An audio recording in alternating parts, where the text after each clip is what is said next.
India ఈ సిరీస్లో పాల్గొనబోతోంది. England and Ireland team ప్రకటించారు selection committee. Sports analyst Venkatesh గారు జాయిన్ అవుతున్నారు మనతో పాటు. ఈ సెలక్షన్ ఏ విధంగా ఉంది మాట్లాడదాం. ఆఫ్టర్నూన్ వెంకటేష్ గారు, చూస్తున్నాం సెలక్షన్ కమిటీ టీం ప్రకటించింది, ఏమనిపించింది? శ్రేయస్ అయ్యర్ కెప్టెన్సీలో ఏం ఎక్స్పెక్ట్ చేయొచ్చు? అండ్ వైభవ్ సూర్యవంశీ ఇవాళ కేవలం ఫ్లూక్లో ఆడలేదు, నిలకడగా రాణిస్తున్నాడు, ఇప్పుడు టీమిండియాలో చోటు దక్కించుకున్నాడు. మీరు చెప్పినట్టుగా వైభవ్ సూర్యవంశీ చాలా సెన్సేషనల్ గా ఆడుతున్నాడు. ఐపీఎల్ లో అందరికంటే ఎక్కువ రన్స్ చేశాడు. ఆ రన్స్ కూడా చాలా క్విక్ గా విత్ లాట్స్ సిక్సర్స్ చేశాడు కాబట్టి అది సెలక్షన్ ఆటోమేటిక్ చాయిస్ అయిపోయాడు అతను. అలాగే మోస్ట్ డిస్టర్బింగ్ అంటే కొంచెం వరకు ఎమోషనల్ గా అనిపించేది సూర్యకుమార్ యాదవ్ ని టీమ్ లో లేకపోవడం. ఎందుకంటే ఇంకొద్ది నెలల క్రితం మనం ఆడిన ఆఖరి T20 ఇంటర్నేషనల్ లో అతను మనకి వరల్డ్ కప్ గెలిపించి పెట్టాడు. కానీ ఆ వరల్డ్ కప్ విన్నింగ్ క్యాప్టెన్ ని నెక్స్ట్ మ్యాచ్ లో తొలగించడం అనేది కొంచెం ఇబ్బందికరంగా ఉంది. ఏంటంటే సెలెక్టర్స్ ఈ టీమ్ ని నెక్స్ట్ T20 వరల్డ్ కప్ 2028 లో ఉంది. అలాగే ఆ ఇయర్ లో మనం లాస్ ఏంజలస్ ఒలింపిక్స్ లో కూడా క్రికెట్ ఆడబోతున్నాం. ఆ రెండు దృష్టిలో పెట్టుకుని యంగ్ టీమ్ ని తయారు చేయాలి. ఎందుకంటే సూర్యకుమార్ ఇది ఆల్రెడీ 33-36, అప్పటికి అతను ఏజ్ 38 అయిపోతుంది. సో ఆ నేపథ్యంలో ఒక యంగ్ టీమ్ ని సెలెక్ట్ చేశారు. Shreyas Iyer most deserving. ఎందుకంటే ఇటీవల అతను ఐపీఎల్ లో కానీ ఆడుతున్న తీరు కానీ, ముఖ్యంగా 3 ఐపీఎల్ టీమ్స్ ని అతను వేరే టీమ్స్ ని ఫైనల్స్ దాకా తీసుకెళ్లాడు. టీమ్ కి టైటిల్ కూడా గెలిపించి పెట్టాడు. సో అతని కెప్టెన్సీ క్రెడెన్షియల్స్ చాలా స్ట్రాంగ్ గా ఉన్నాయి.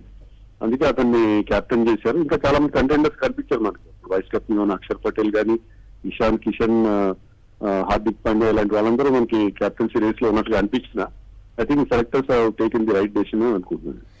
వైభవ్ సూర్యవంశీ అనేది ప్రస్తుతం ఒక టాక్ ఆఫ్ ది టౌన్ అయిపోయింది. తను ఎప్పుడైతే ఆడడం మొదలు పెట్టాడో, అతి చిన్న వయస్కుడిగా ఐపీఎల్లోకి ఎంటర్ అయ్యాడు. ఇప్పుడు అనుకున్నట్టుగానే టీమిండియా కూడా తను సెలెక్ట్ అయ్యాడు. అండ్ తను ఎలా ఈ ప్రెషర్ని హ్యాండిల్ చేస్తున్నాడు అనేది చాలా హైలైట్ అవుతోంది. మీరేమనుకుంటున్నారు వెంకటేష్ గారు? అంటే తన పేరెంటింగ్ కానీ, లేకపోతే ఎర్లీ ఏజ్ నుంచి కోచ్ చేయడం కానీ, ఇలాంటి అంశాలు తన పైన ఈ స్థాయి హ్యాండిల్ చేయడానికి కారణం అవుతున్నాయి అనుకోవచ్చా? అదేనండి, అతను ఇంతవరకు వాళ్ళు ఎవరైతే మెంటర్ చేశారో కోచ్లు కానీ, వాళ్ళ ఫ్యామిలీ మెంబర్స్ కానీ, అతని కెరీర్ ని చాలా కేర్ఫుల్ గా హ్యాండిల్ చేస్తున్నారు. అందుకనే అతనికి కంటిన్యూస్ సక్సెస్ వస్తుంది. అయితే ఇంటర్నేషనల్ క్రికెట్ కి వెళ్ళిన తర్వాత ఇంకా అతని మీద ప్రెషర్స్ విపరీతంగా పెరుగుతాయి. తర్వాత ఇంకా డిఫరెంట్ కండిషన్స్ లో ఆడాల్సి ఉంటుంది.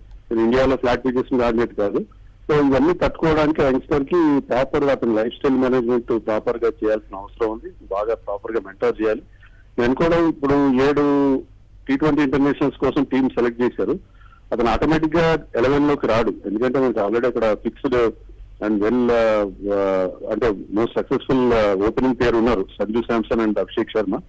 సో అతనికి కొన్ని మ్యాచ్ లో మాత్రం అవకాశం ఇస్తారు. ఇండియన్ టీమ్ తో కలిసి ఉండడం, ఆ ఇనిషియేషన్ కొద్దిగా అతనికి ఆ టీమ్ తో పాటు ఉండడం, ఇండియన్ డ్రెస్సింగ్ రూమ్ లో అలవాటు పడడం, ఇవన్నీ ఆ నేపథ్యంలో అతను సెలెక్ట్ చేశారు అనుకుంటున్నాను. అతను ఆటోమేటిక్ గా 11 లోకి వస్తాడు, ప్రతి మ్యాచ్ 7 మ్యాచ్లు ఆడతాడని చెప్పి నేను అనుకోవడం.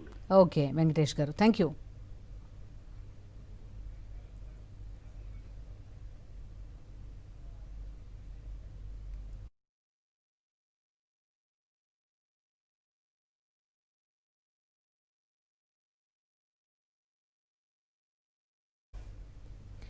రైట్, టీమిండియా T20 జట్టుకు కొత్త కెప్టెన్ వచ్చాడు. ఇంగ్లాండ్ ఐర్లాండ్ సిరీస్ కి సంబంధించి జట్టును ప్రకటించారు సెలెక్టర్స్.